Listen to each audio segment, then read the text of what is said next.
Hello and welcome to No Place Like Home with Mike and Megan Orp, where we believe the center of the universe is your home and our home and every other home on the planet. On this podcast, we talk about anything that has to do with that. Decorating, thrifting, cooking, hanging out, being cool, not being cool, relationships, all that stuff, as long as it has to do with being home.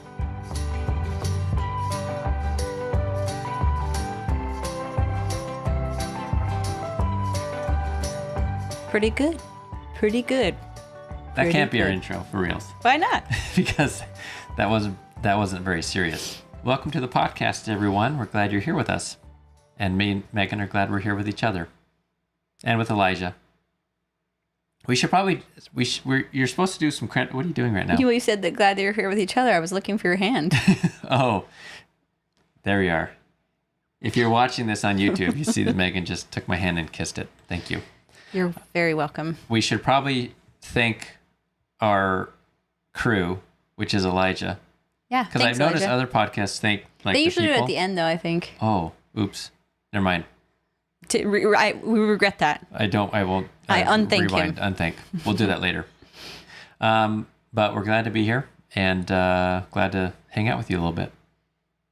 What's wrong? I can see in profile your beard rubbing against your microphone. So I know. Well, I have a long beard these days, so get used to it. So, Megan, how are you doing today? I'm doing very well, thank you. That's good. Yeah. Anything you've been thinking about or? Never. No? Always, constantly. Always, everything, all the time.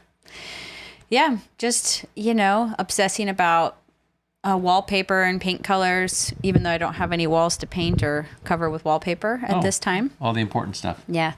No, I am thinking a lot about fall decor. I'm getting excited because it has dipped below the 80s. Yes. During the day sometimes. Yes, for the highs. Which is amazing. Yes. So, I'm just feeling good. And we've got Christmas music playing for some reason. Well, we have a rule. I mean, this rule is always we're always updating. We got to look back and make sure the policies in our home regarding Christmas music are serving us best. But right. We have decided that we can listen to it until the end of August. And then that's the rule. We have to walk away and for a reset. But when does that start? When are you allowed to start listening to Christmas usually music? In January, we're like, I don't ever want to hear Christmas music again because we're so tired of it.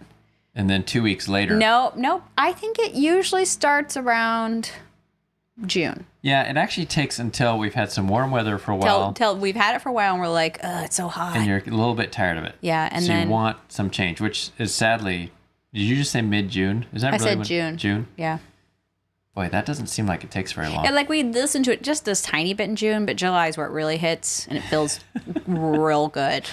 You're like, Christmas is the most amazing thing, and the most amazing time of year, and I love it. Well, and you can actually enjoy Christmas more at this time of year because there's not all the stress that goes along with it. Yeah. I actually totally believe in celebrating Christmas in a way, celebrating the idea of Christmas in summer. Because when it is actually Christmas time, you have all sorts of regular things going on and stress and, like, oh, I got to do this or that.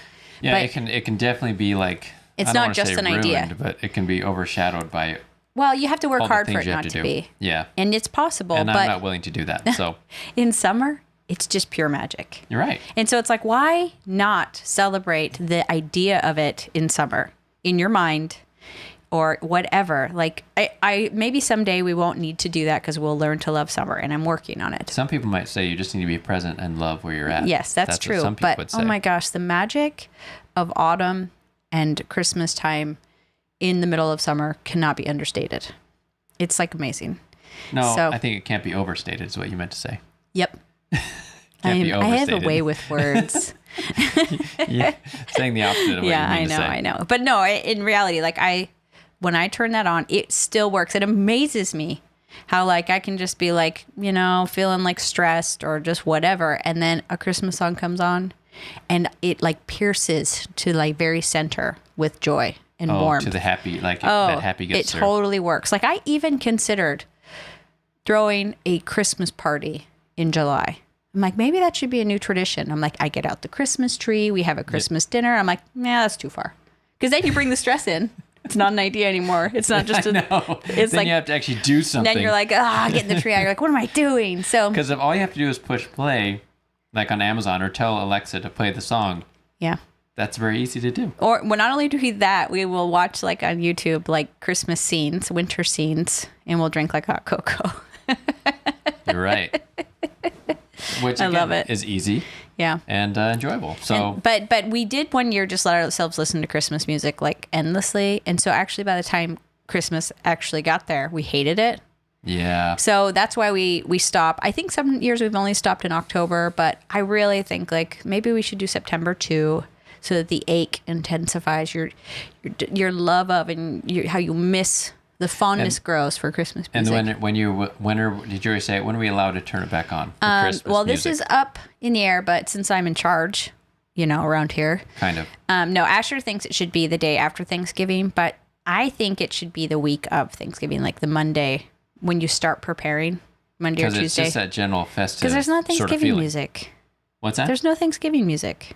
Why or is like that? there's a couple of hymns or something, but like it's the same feeling. And to me, that's why Thanksgiving is my favorite holiday. Maybe Because we should write some Thanksgiving songs. We can make some serious dough I'm since it's so it's an underserved market. no, I think they've tried over the years. Trust me. Oh, They've tried. right. They want to make But money I mean, too. so I think Thanksgiving is amazing because it's fall, it's autumn. You get to like celebrate all the. Well, I'm sorry, everybody lives in the southern hemisphere. I really am sorry. I guess you got Oh, your. it's true. I It's guess you opposite probably for have them. some good things in your life, but this isn't one of them. You don't know what. Yeah, here in the United States, a we joke. celebrate Thanksgiving the fourth Thursday in November. I don't know. So it's like ultimate fall vibes. Right. Crisp leaves, cinnamon smells, all of that. But also, it's like the beginning of Christmas for us. And so Yes. I noticed that when we were living in Europe during the Christmas season, they don't really start, at least where we were at, people weren't celebrating Christmas until like a couple weeks before. Like right before it felt like. Yeah. Where were we? Was that in Ireland. Yeah, they didn't put up like Christmas decor in the towns till like 2 weeks before. Like a week before. I remember this. We used to drive through this town on the way to church every Sunday, and it's like they were putting it up Oh for my a gosh. couple weeks. It took them forever, but they No, it only, took they them, got like- go they ahead. got done like it Days. felt like days before Christmas, and then the day after Christmas they start taking it down. I know. But so that's what, for me, I really appreciate that we have Thanksgiving usually about a month before Christmas. And it's like signals Christmas starts the day after Thanksgiving. And so Thanksgiving is awesome because you get to have this amazing holiday where you celebrate everything you're grateful for. And like your heritage and like there's gratitude. I mean, it's a great holiday to spend and you're feasting together with family. Right. And there's no presents that need to be bought. None of that. Just food. Just food sure and you get a turkey gratitude before they and run out. family. But you always know Christmas is right there. So it's like you get that spirit. So that's why Thanksgiving is my favorite, because Christmas Day, it's like you also always know, like, well, that was it. It's over. Right? And there's a potential that it could be a letdown. Yeah. And so I do like Especially that with with kids. Thanksgiving. It's like you still have so much anticipation for, like, you still got a whole month of joy, you know? That's then you're true. going to go into the dark winter. Yeah. Yeah. That's why it's, if you can, go somewhere warm for in a week or two. January, February. Yeah. Well, that's good. It's good to enjoy Merry some Christmas Christmas. music. Merry Christmas in August now. Yeah, it's right? August. So, we have a couple more weeks. And And then we we're got to turning it shut off. that down. And we'll just play Halloween music at that point? Right? No. Oh. I'm not going to just play the Monster Mash for the next 2 months? That's the only Halloween song I can really get into. Really? Because it's brilliant. Really. I Not- was not really. working in my lab late one night. There's so many versions of it, too. Okay. Well, so, We got an email. yeah, as far as the podcast goes today, Oh, as far as like we record a podcast. actually talking about something that maybe more meaningful. Yeah. Sometimes we get messages asking us questions, and we actually really like that because then it gives us something to talk about. So if you ever have a question that you're curious about or would like our input on, our humble opinion, as it were, IMHO. feel free to send us an email, contact@norpandsouth.com, which is connected to our YouTube channel. And I don't know if we need to explain who we are. I don't It's know. a little late. Well, Who are you, anyways? who Who do you think you are? Just on the off chance this is the first time you've ever listened to us, we are the parents of 9 children, 4 biological, 5 adopted. And we have a big family that we travel with for a couple of years, and we've had some adventures Like together. traveled for 2 years Yeah, straight. full time. No house. And now we live more conventionally. However, That's it.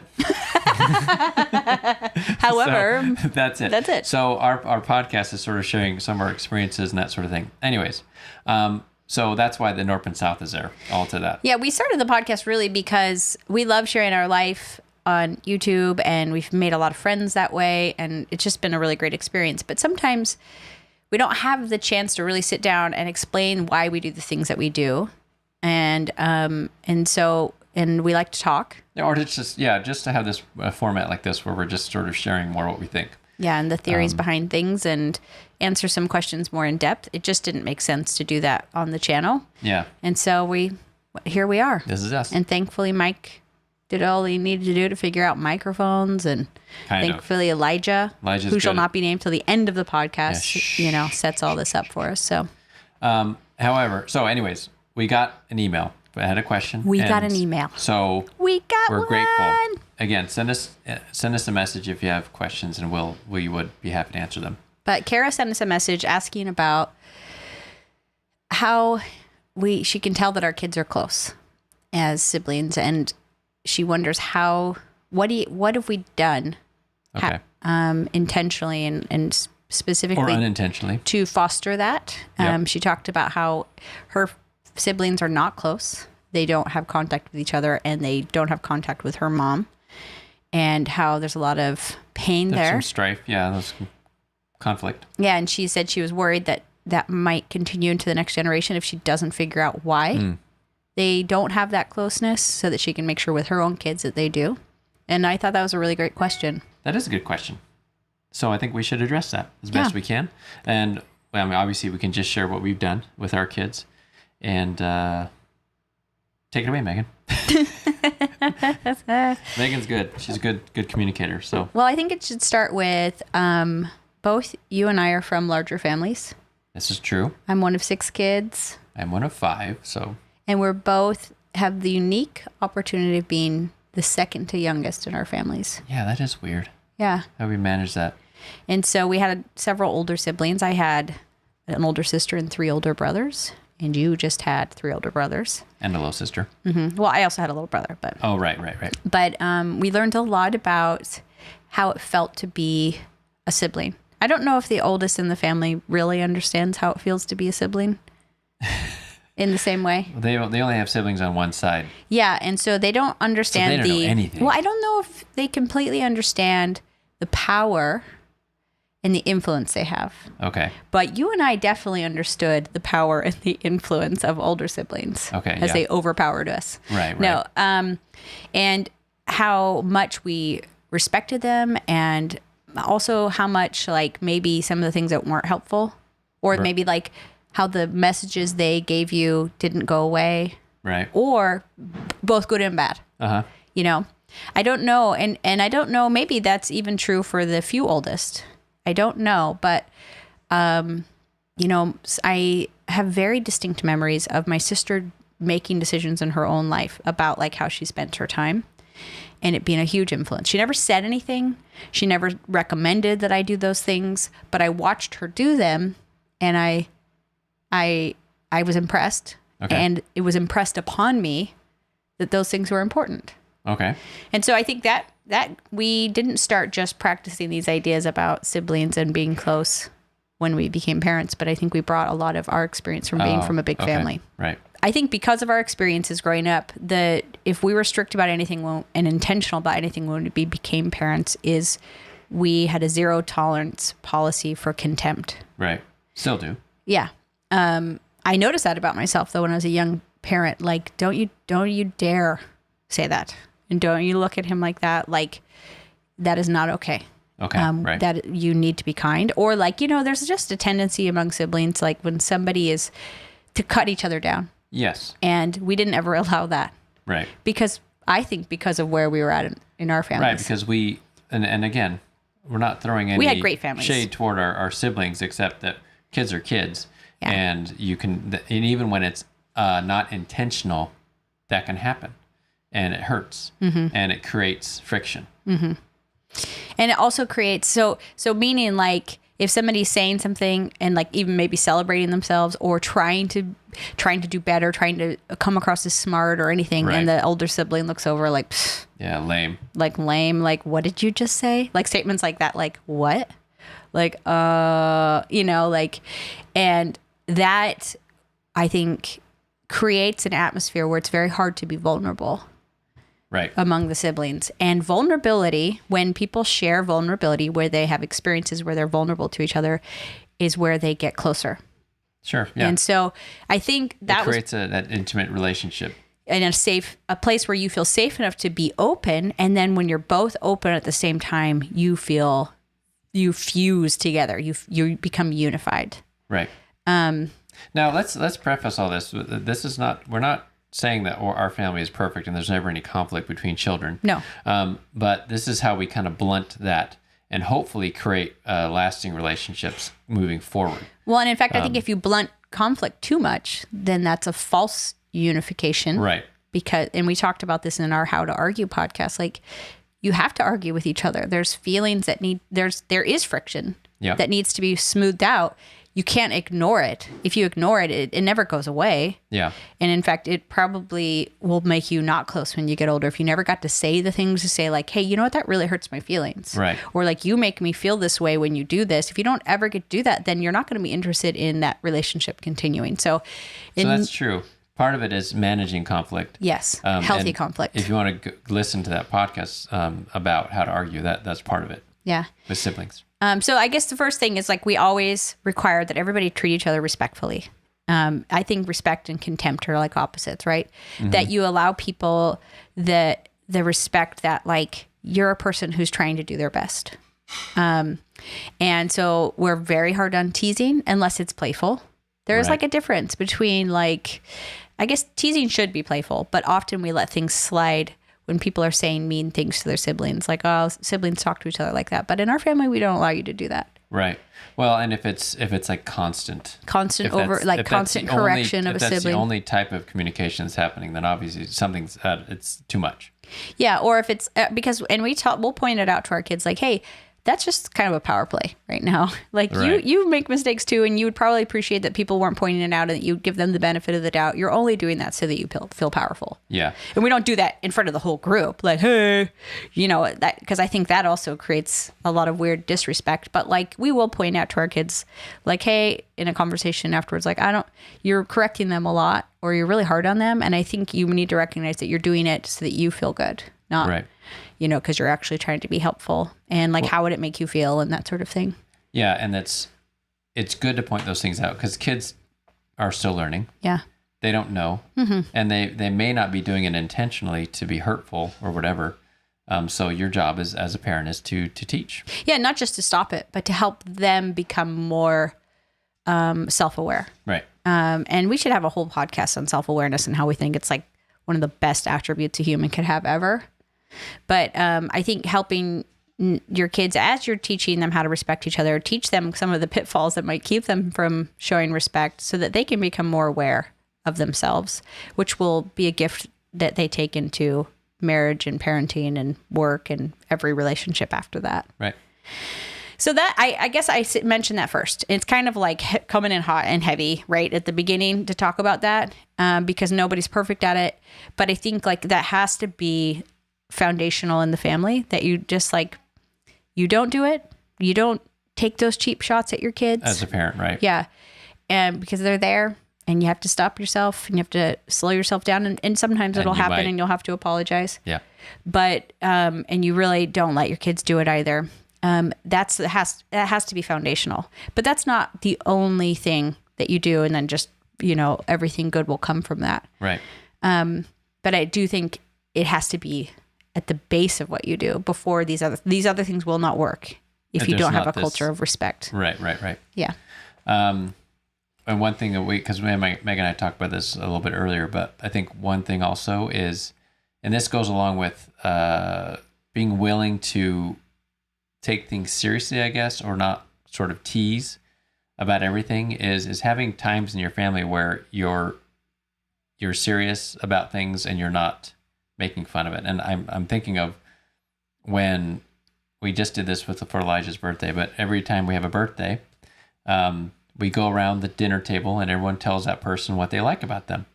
And that could very easily become something that's a joke, right? Or you're giving like backhanded compliments.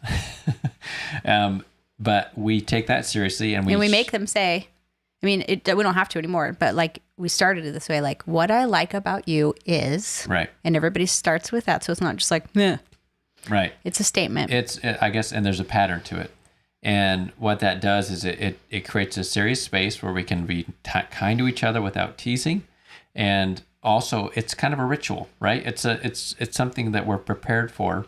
But and also you get to learn what your siblings like about you. And that's pretty important. And that's pretty cool, because I don't think siblings have, and it's very easy to not compliment your sibling because you have, you might be in fights or whatever, but it creates a space for that, and also creates that serious atmosphere where we're going to be kind to each other here, and we're going to be serious about it. Well, and we're going to be emotionally vulnerable, because it's actually very vulnerable to say what you like about someone without making it a joke. It's heavy. Yeah. But I think that's also where you're vulnerable and they're vulnerable, and you get really close at those times. And so I think that's another thing you have to have in your family, is you have to have the ability to be vulnerable. Right. So that's kind of the bigger sort of value there. And so and so you might be like, what does that even mean? But it means that you treat things sacredly. You have holy spaces and holy moments. It means that you would think that if everything was always filled with laughter, then you'd be really happy. But there needs to be a balance there. There should be tons of laughter in your home, and laughter can be vulnerable too. But there also needs to be times when you don't laugh, when people can be serious and they can be heard seriously. And because if you had a friend who was always laughter and like, oh, everything's, and never got to say, you know what, actually today I don't feel like laughing because this hard thing happened to me, or I'm just in this space, or I'm worried about this thing, or, that sort of thing, you're not going to feel incredibly close to that person if you can never be anything but happy. Right. And so in a family, if you don't have times where people are ready to have sacred moments, we think of sacred, a lot of times you think of like, temple sites, or, in the ancient world, or religious ceremonies. And those are sacred, but I think there are emotions that are sacred and moments that are sacred and should be treated like that. Right. Treated with almost like a holiness. And so when we do the birthday thing, you can't be talking while other people are saying what they love about the person. Right. It can't just be chit chat. Everybody's got to be listening, and we don't allow for it to be a joke. Yeah. And what I don't remember what it was like when we first started that little tradition. I don't know if we had. I can't remember when we did, but everybody kind of understands how it goes now. Yeah, and so then that little thing, it kind of teaches everybody. Like, we all have been in moments like that, so it's easier to have those moments in other places. And easier to feel safe in that crowd, not just because they told you nice things about yourself, but because everybody could let down the cool, like, I'm cool, right? And be real. That shield, or that wall we can have up sometimes. Yeah, and so I think making sure that you're creating moments with your kids where they can not be cool. And with each everybody's other. Okay with that. Where you share your feelings, about things, and about, one of the things that's very vulnerable is even to talk about things that you love. Something that's my kids report back to me is big in teen cultures is to call people tryhards. Right. And a tryhard is somebody who is too into something. They try too hard at school or band or whatever it is. Because a teenager doesn't ever want to be vulnerable, because that's not cool. And so you don't want to try too hard. You don't want to be a try hard. But I think, and we talked about this in one of our earliest podcasts, about how you have to create times in your family where people can talk about things that they love unabashedly, and other people can be like, oh, that's cool, and appreciate them for that. So start with a birthday thing. Start with maybe at Thanksgiving, if you have that where you live, you talk about what you're grateful for. Sure. It doesn't even have to be about a person. And if you don't, even at the dinner table, has anybody want to share something they're grateful for today? I think also if you are a family of faith, praying can be very vulnerable. And especially if you're praying for each other, in front of each other. Yeah. That's a sacred space where people feel like they can have a range of emotions and be safe. And then they feel very close. So I think that's another thing that's really important. And then I guess that goes to the statement of family that prays together stays together. Right. I think that obviously you could think of all sorts of creepy negative ways a family could pray together where you're like lecturing people or shaming people through prayer. I doubt that happens very often, but I'm just going to say that and get it out there in case that experience has happened for people. But I think it feels really good to hear somebody pray for you, and especially if they express gratitude for you to God in a prayer. That feels pretty good. And so that sort of vulnerability and holiness or sacredness is really powerful in making people feel bonded together. Sure. And then the reason I mentioned the statement of family that prays together stays together is not only because it's true, but also because we believe the family that plays together stays together. Yeah, we also believe that. And so we have been intentional with creating experiences whether you have a good time together, or we have shared experiences that aren't heavy. That not everything has to be heart to heart, essentially. In fact, that would be really out of balance and weird and create the opposite effect. Yeah, so that can just be everything can't be every once in a while. Yeah. But we're talking about either traveling or recreating together and having positive experiences that build those relationships between siblings.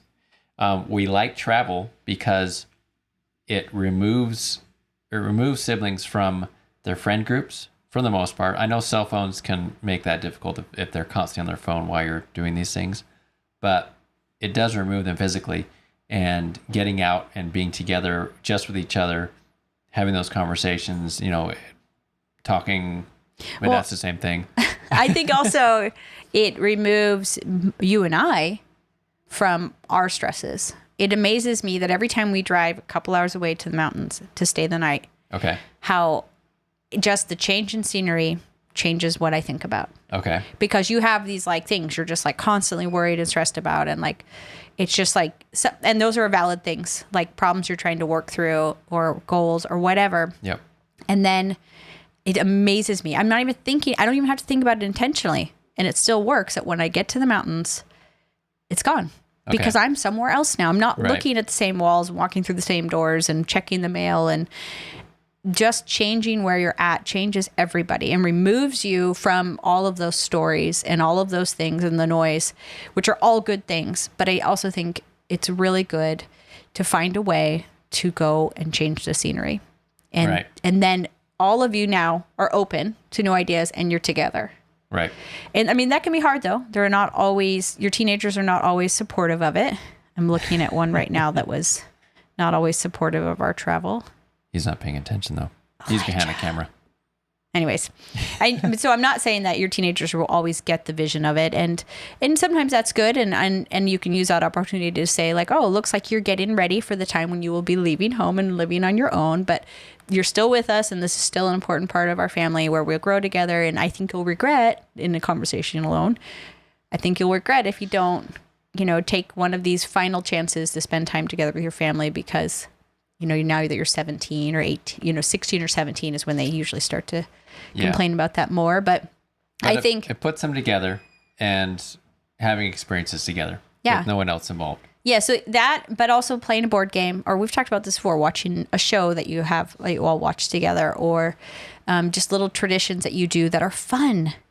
You feel so much closer to someone when you have fun with them, when you laugh with them and you have experiences together. And I think also, it's important that sometimes those are physical things. When you do physical things with people, you'll feel closer to them. So if you're playing a running game, if you're riding bikes together, if you're hiking, swimming, I think those bring a tightness and it unify you when you, especially when you're using your body and moving around. Because I think it's the same sort of thing. There's some magic in movement that gets you out of your head.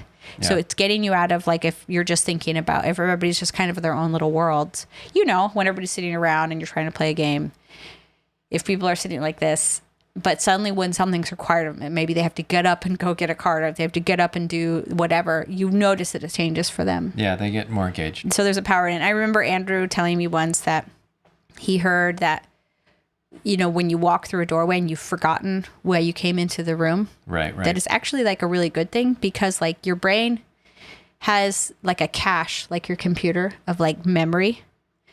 And it has to decide in your short-term memory, like, am I going to keep this and move it into my long-term memory?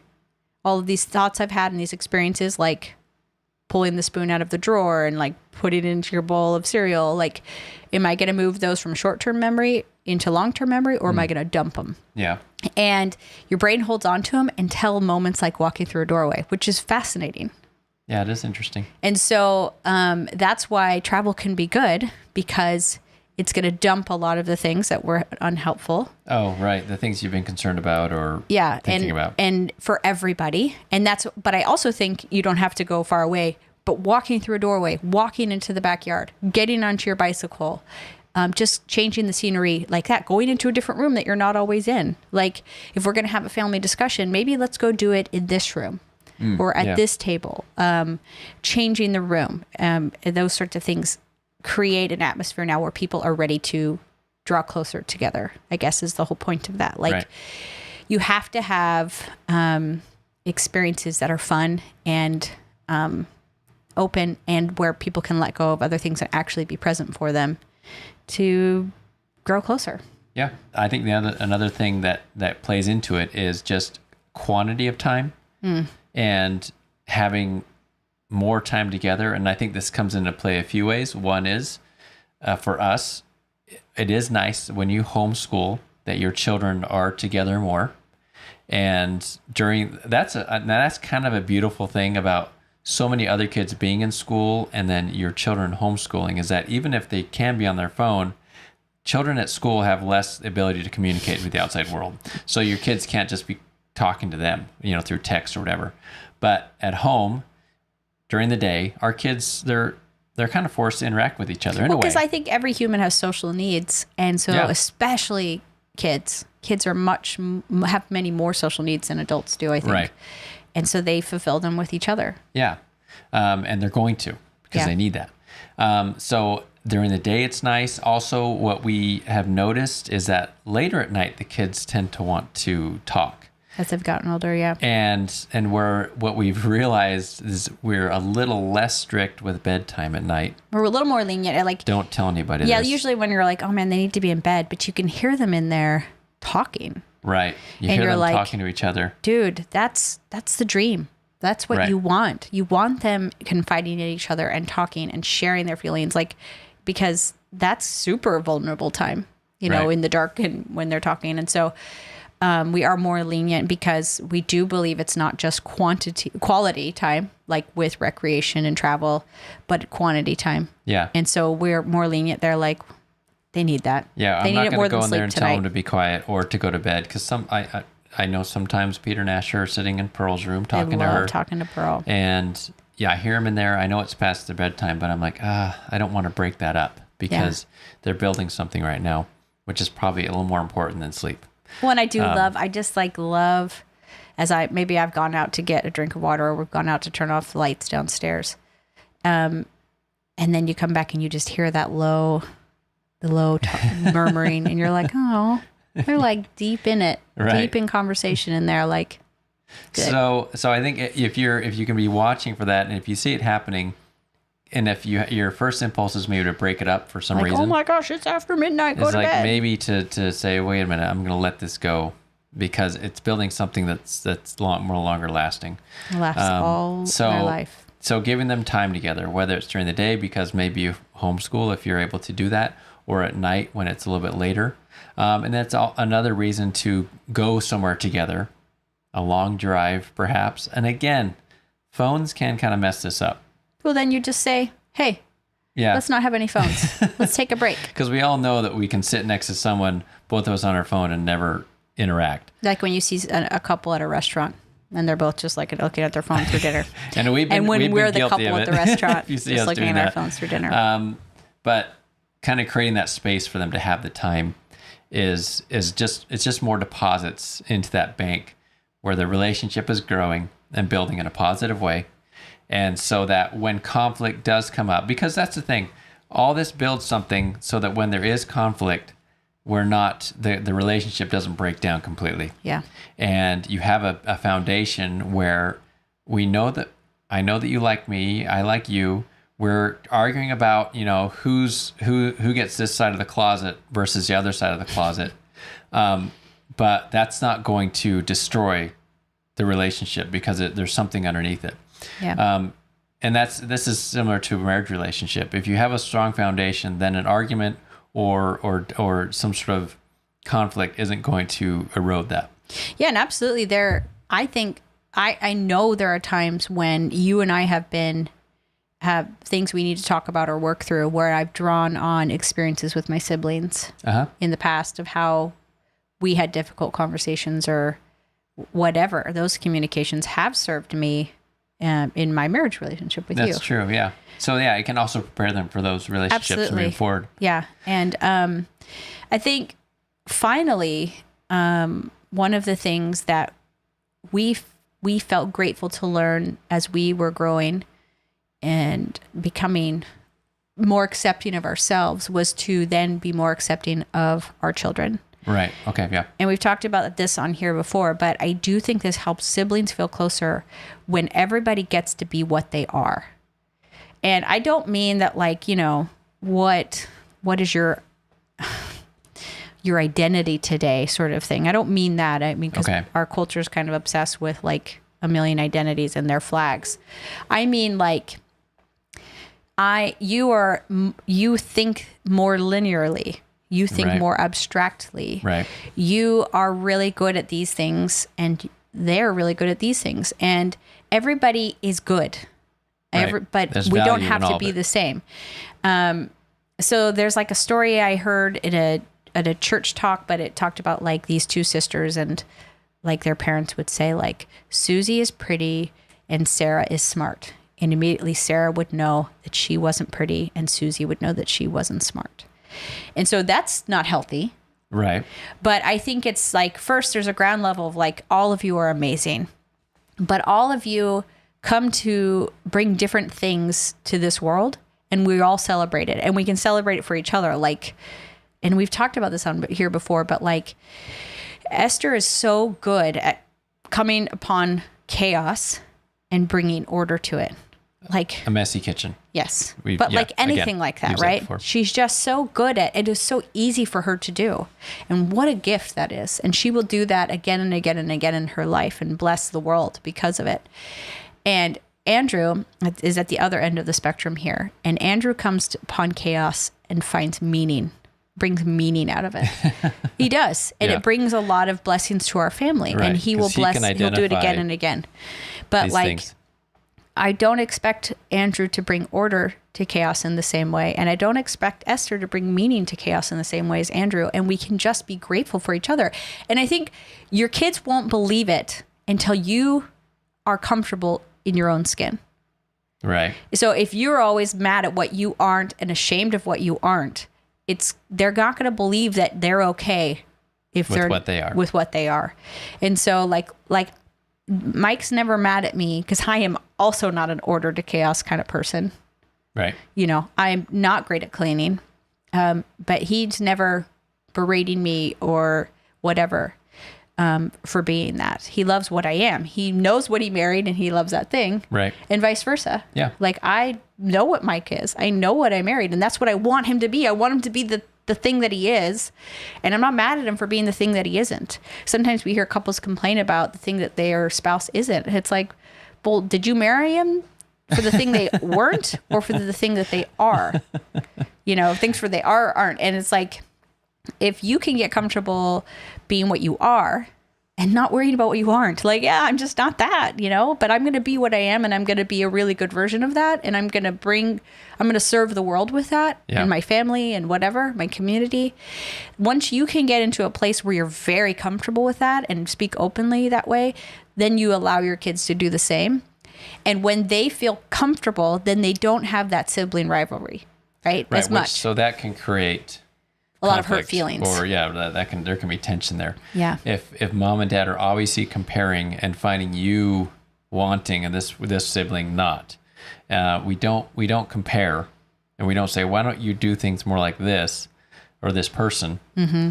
We just recognize they're different, and it's okay. And they don't have to pretend to be perfect. Right. That Andrew doesn't have to pretend that he can. I mean, we still make him clean the kitchen, and we laugh off. We know when it's Andrew's kitchen night versus Esther's kitchen night. But I think because we value what he is, I don't think he feels quite so sensitive about what he isn't. Sure. Does that make sense? Because we build them up for what they are. Yeah. And we don't value one skill or one strength over another. Yeah. And so they don't have to feel that tension between each other. Mm-hmm.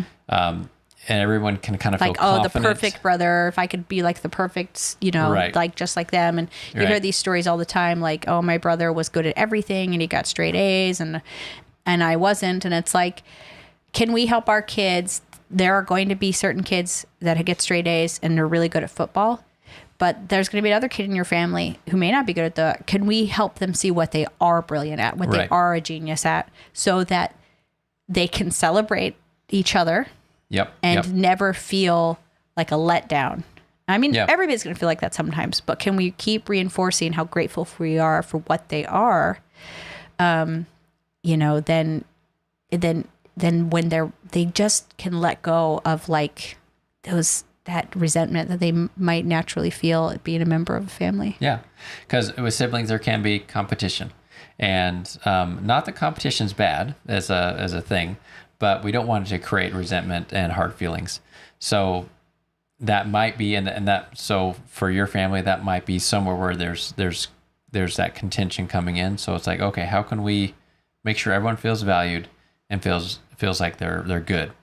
And that can cut down to that. So that's something that we've kind of always done. I think partially, again, because of our experience as siblings, we saw that. And I think that I don't think our parents were bad at like recognizing our value, but we also could see when that might make you feel bad, and also maybe resentful toward another sibling. So yeah, I think that's pretty important. Yeah, and I think there's a lot of resources and frameworks now that can help you as a parent. I think you don't have to have your kids take the personality test, but if you can read through the different personalities, you might start to recognize what they are. Right. And also, it's so helpful. There's like a million personality tests out there, but when you find the ones that explain what they do for their communities and the good things about like why we need people like this, then you can start to. I think it changes the way that you see people in the world. Instead of seeing like successful people and non-successful people, or smart people and dumb people, and that sort of thing, you start to see that there's like a symphony of different types of people, different instruments that we all are, and how important each instrument is, and how you can have a family full of different instruments. And even if we're both violins in our family, there might be one violin that's playing one part and one that's playing another part, or like there's an alto violin or whatever. I don't know much about alto instruments. Violins? There's ones that play lower and some that play higher, that sort of thing. There's a saxophone that's an alto, I think. I think there's lots of instruments are like that. And so sometimes in families, you do tend to have people who have similar interests and similar strengths, but nobody's exactly like somebody else. And so letting even the small details and intricacies of personality and gifts and strengths. And I think pointing that out and saying, I see that you're really good at this. Yeah. Yeah. And you're definitely, you're good at recognizing those things and seeing them and pointing them out, which is, I think, super valuable, and doing it in front of the family, or in front of, so other siblings can see that and recognize it. Yeah. And I guess also one last thing that's, not only do you not want them to have sibling rivalry, but you have to make sure as a parent that you aren't ever threatened by your children.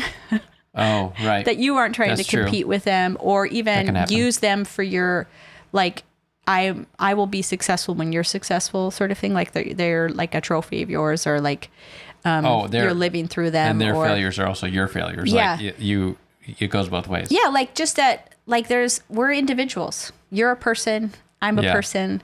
I'm excited for you. But your experience is not me. Sure. And I guess like that's just something you have to watch, because I especially notice this when I hear other parents talking about homeschooling, and then everybody starts this talk about like what they're trying to make their children into. Like I make them do instruments and I make them do this and I make them learn a language and it's like, so are you just, what is that? And I think that will really help with the health of your family if you try to see it more like the world is a beautiful place and there's lots of good things in it and you're different than me. And you're going to come at it differently and you're going to serve the world differently than I do. And I'm excited to see how that plays out. Yeah. And I will support you in that journey.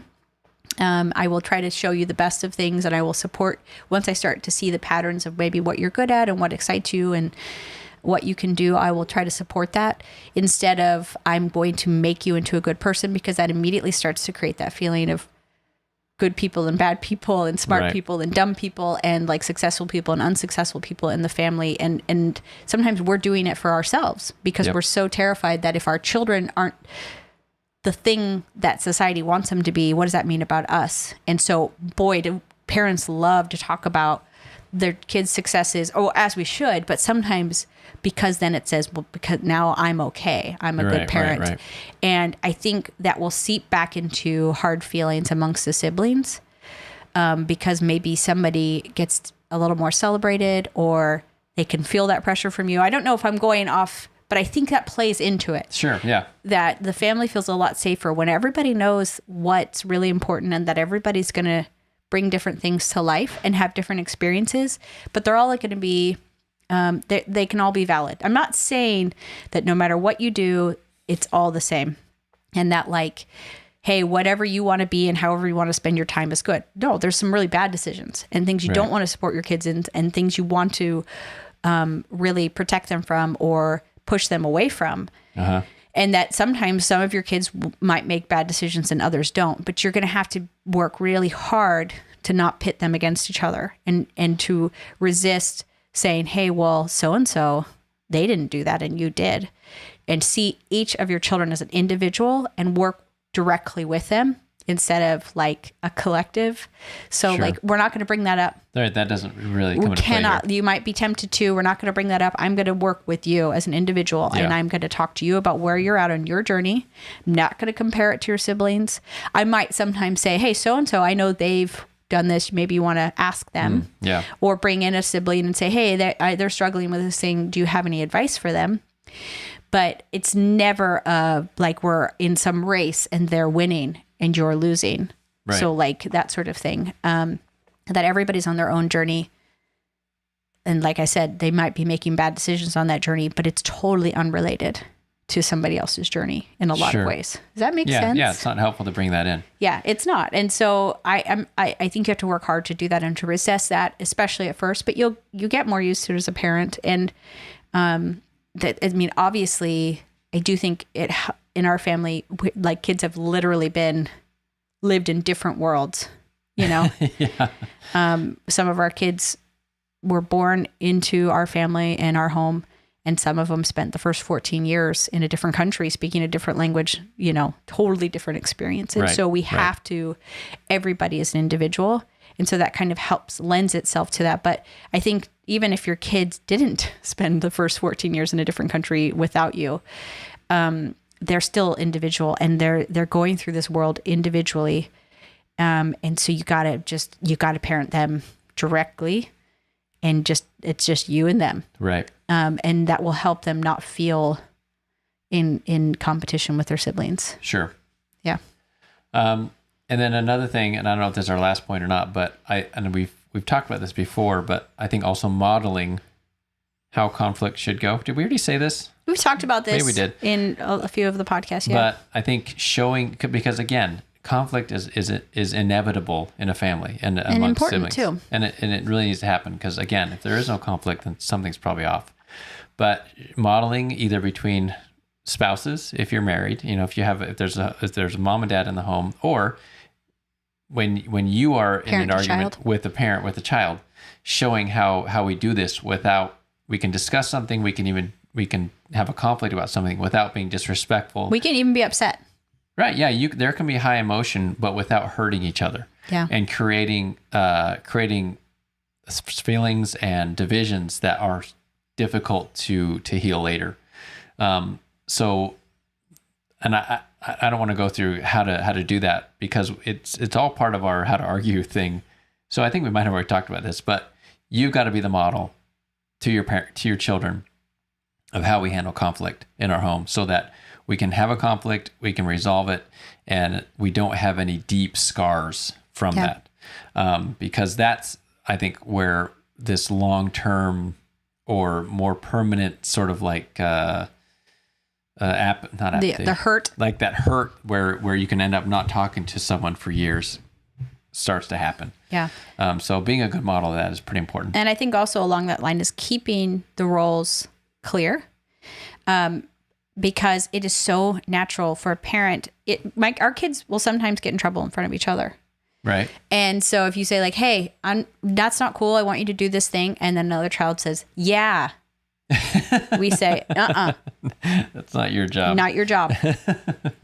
Because they want immediately to be like, I'm with you, Mom. Yeah. And what? We don't let them do that. It's like, hey, knock it off. You have things you do too. Yeah. Don't play that game. Like, or I got this. I'm the parent. Okay. Because that's also going to create some resentment. That's true. If this, a sibling feels like mom is on their side, not on my side, sort of thing. The ally to mom. Right. That's not super healthy. Yeah. And so we try to nip that in the bud too. And all of these things are obviously always in flux, and where you realize like, oh, I shouldn't have let that happen. Or like, you know what, guys, I'm sorry. No, we're not going to do that. Sorry that I, thought that there's going to be some flow to this. You're going to be imperfect on this. Yeah. You can sort of say, I amend that statement. Yeah. And you can work harder. You can realize like, hey, so-and-so doesn't seem to be feeling a lot of love for me lately because of the way that they're acting. I obviously might need to work a little harder there. Or I thought everybody was getting this message that they are important, that they're whatever, but obviously they're not. So maybe I need to see if there's a different way I can communicate that. Or, I have maybe let them be like that, but I'm not going to anymore. Like, I think sometimes we feel like as a parent, like, well, I wasn't doing it that way and I was letting them fight and I, wasn't working. And so I guess I'm kind of screwed. Right. It's like, no, it's like, we're not going to do that anymore. And you should be learning and growing as a parent. You should be changing your mind about things and then implementing new policies or strategies, and they will work. Yeah. You can change the way that your home feels. You can change the way that you respond to conflict. You can change the way that they respond to each other. And so it shouldn't be like, well, I never did that, so my kids, whatever, and now whatever, it's forever. It's like, no, I think even as an adult parent, you can change that and improve your relationship and maybe make it better and stronger and more unified. And so I hope that you don't ever feel like this is a static thing and that either you got it or you don't. I think you can see that sometimes, okay, and we've talked about the garden metaphor before, but like this plant is not growing fruit. Right. I know that this plant should grow fruit. It's not a dud of a plant. So obviously as the gardener, they need some more nutrients or they need some more sunshine or more water or less water. So when you see something's not working in your home, but your kids aren't unified, or when everybody's picking on this child, you're like, am I encouraging that? How did this happen? Why is this plant struggling? How do I need to remedy that? And so I think recognizing that parenting is always going to be like that. It's the same way in a garden. Every gardener will say some years there's bugs you didn't know, or pests or mold or mildew or whatever, and you just have to deal with it. And so as you'll get better as a parent, as you at helping your kids feel closer, because you'll see sometimes they aren't as close, and why are these kids fighting a lot, and why do they feel so in competition with each other? What am I doing as a parent? Because I know this plant is good. I know this child is good. I know they have good intentions, but something is off and it's not working. And sometimes you might find that they're just really stressed about school or about a relationship that they're in or a million other things that then you can say, oh, okay, well, we can remedy that and we can correct that and we can learn from it. And then next time around, we're not going to do that. Definitely. Yeah. So I guess adjusting along the way is okay and it's expected because it's going to happen. One last thing I want to add, because in Kara's letter, she talked about siblings that don't talk to each other and parents and things. And we talked about this early on when we were doing the podcast, when we had like these little extended editions, because we did we had a Patreon. We had a Patreon for like 2 days. Yeah. So we had like 2 or 3 extra episodes. And in one of those, we talked about the idea that is so pervasive and so bad, I think now, about cutting toxic people out of your life. Oh, right. And how this is like David Brooks wrote a whole article, I think in the New York Times, about, he's a columnist about how bad this has become with families. Right. And how there's this idea of like, hey, as I grow older, I realize this relationship is toxic for me. And so I just need to cut it out of my life.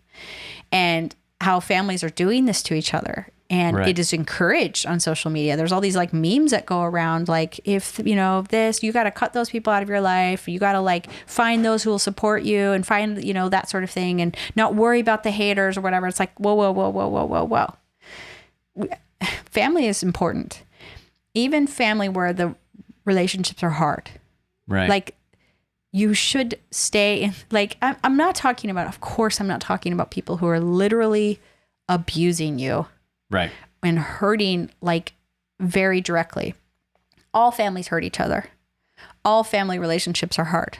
Yep. Right? Because we're all different, as we talked about. We're all stressed at different points in our lives. And so we have rough edges, and they hit each other, and it's high stakes because they matter to us, and we're scared that we don't matter to them or whatever. Or we have different political viewpoints. Oh yeah. I mean, there's a lot of things that are going on there. And so there's a lot of hurt some of the time, and walking away from that because you think it's now a toxic relationship is really unfortunate.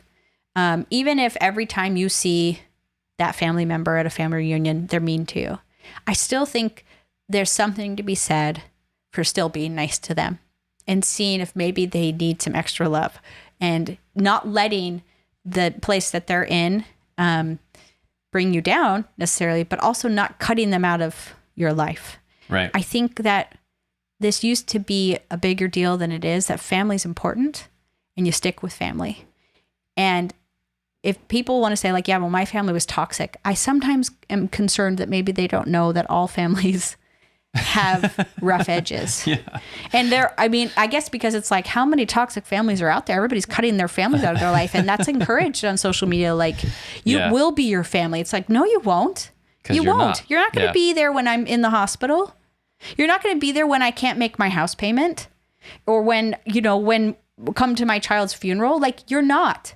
Sorry. Maybe you'll have a few friends like that, but family is different. And at the end of it all, they show up.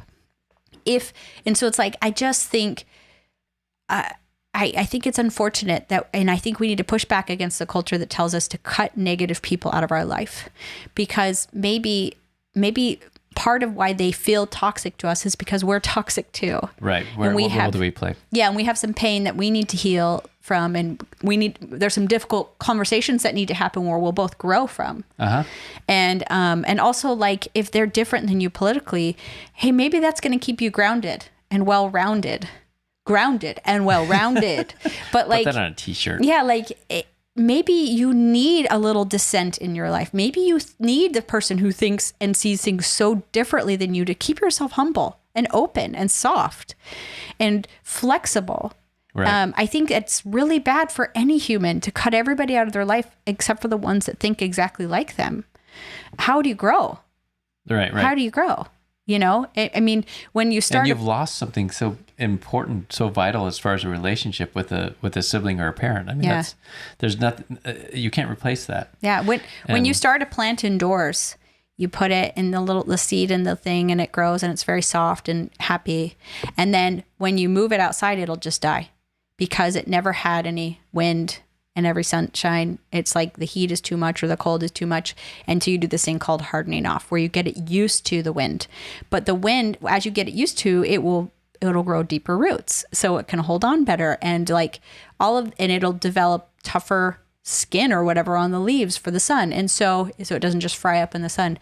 Opposition, difficulty, even in a relationship, is not a sign that you should dump it. It's a sign that you need to grow. Even if they don't want to grow. Even if they don't want to grow. it still can be a gift to you. I have had relationships in my life where people have been, I guess you could call toxic, but where there's been so many gifts that came to me. In fact, Mike and I have talked about this, but we had an extended family member who was kind of awful to us. And there were some really terrible things that happened. But I don't think without that, I could have ever learned to not worry so much about what was said about me. And we never could have had a YouTube channel. Right. We never could have had a podcast because I have all sorts of awful things said about me now. And, you know, I just read this week that I'm bipolar. And that I guess I didn't know that. And that I'm on medication for being bipolar. I'm like, no, I'm not. No, I'm not. But like I'm grateful that I stuck through that difficult relationship for that time and that it happened because I was able to grow deeper roots and handle the hot sun a little bit more so that I could do things that I wanted to do. I was able to, I was strong enough to do that. And so I'll just finish by saying that like maybe be very, very, very reluctant to cut family out of your life. And maybe even reluctant, if you have to do it, you reevaluate it over time. I mean, Matthew McConaughey has that story about like his mom was like selling his like childhood stories right to like tabloids to make money. And so he had to take he said he took a break from her, but it was only for a few years and now they're close again, right? Which is like, wow, because that's a big one. Yeah, that's a big one. But he learned how to heal that and to recognize, like, good job, Matthew McConaughey. To like talk to his mom and be like, hey, you know, that wasn't, and now they're happy and they're close again. So I think, at least the last time you read it in People magazine, I'm right? sure that some of you could tell me some stories. I'd be like, okay, yeah. But I think that we have to be really careful about that. And I don't think somebody having a different worldview than you, or somebody not supporting you or affirming you, or believing the same things as you, is not a reason to distance yourself from family. Yeah. I think we all need to recognize the gift of that in our lives and grow from it and learn from it. And also, you might find that you come to see over time, I know I have, where they were coming from. You know, things that were said to me by family members that I thought were so hurtful. And over the decades, I've realized where they were coming from and that they probably didn't mean them to be that hurtful. Right. And the nice thing is you didn't cut ties with that. You were like, okay, and you learn from it. Yeah. But without saying, I am never talking to you again, slam down the phone and you're done. Like where you feel like maybe there's even a couple decades of your life where there's a certain family member where you just feel a lot of hurt. I'm so grateful that I stuck with it because now there's a lot of sweetness to that relationship and a lot of forgiveness that came. And because I was able to extend that forgiveness, I feel more forgiveness for myself, or more grace. Right. And so I just want to end with that if you're at the other end of this and you don't feel close to your siblings or to your parents or to family members, because you think we didn't have these things growing up, it's not too late. And maybe it's time to bury the hatchet, to try to have difficult conversations or to not have difficult conversations. Sometimes it doesn't need to be said. Yeah, sometimes you don't need to bring it up. Sometimes it doesn't really help anybody to tell them how they hurt you. Yeah. And so this is talking more about adult situations, right? I mean, that applies more to adult relationships. Yeah. Which actually, it's funny because I think we're more likely to cut someone out as an adult than we are as a teenager. Because, I mean, when you're in the same house, how much can you really cut someone out of your life? Yeah. So maybe some of these things apply more to our adult sibling relationships. Yeah. So I think I just wanted to end with that. After we talked about all these things that are so important to help your kids feel close, even if those things never happened for you and you didn't feel close, it doesn't mean that maybe putting in the work now to feel close to your siblings isn't going to be fruitful. Right. And into your parents, and to extending grace and letting people be different than you, and not expecting maybe them to have to play a certain role in your life, or else they're not in your life at all. Sure.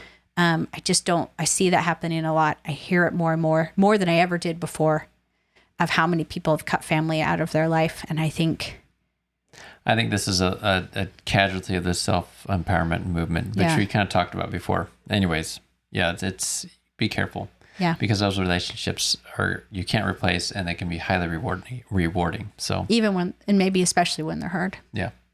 So thanks for coming along. Thanks for your email, Kara. Yeah, that was Let a us good know what question. you'd like to hear about. We're getting excited for the fall. I'm getting excited for my September pies. I'm going to make a pie Yay. every day in September. Yeah, go to our YouTube channel if you want to watch Megan do a pie every day of September. Should be And- kind of fun. Mike thinks that we should have a running list of weight gained Oh in yeah, September. we need to, that's what we're gonna track. We're gonna track how many pounds we gained in September as well. So we're 'Cause gonna you better we'll list believe we're the eating those pies. and we're all gonna weigh ourselves at the beginning of September. And at the end, we'll see how we do. Yeah. And see if we still like pie by the end of the month. Oh, we will. I will. Yep. All It's right. pie time. Ooh, that's it. That's a good. That's That's a a good T-shirt pun. too. It's pie time. Okay. That's Have it. a great day, guys. Thanks for coming in and spending some time with us. Don't forget to leave a review if you haven't, as long as it's a nice one. Totally. Come on.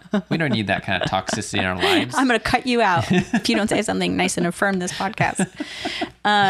But we really do appreciate it. And and yeah. now we can thank Elijah. Now we can thank Elijah Norp for spending time editing these vlogs, setting up the light so it's not so dark. Our one light.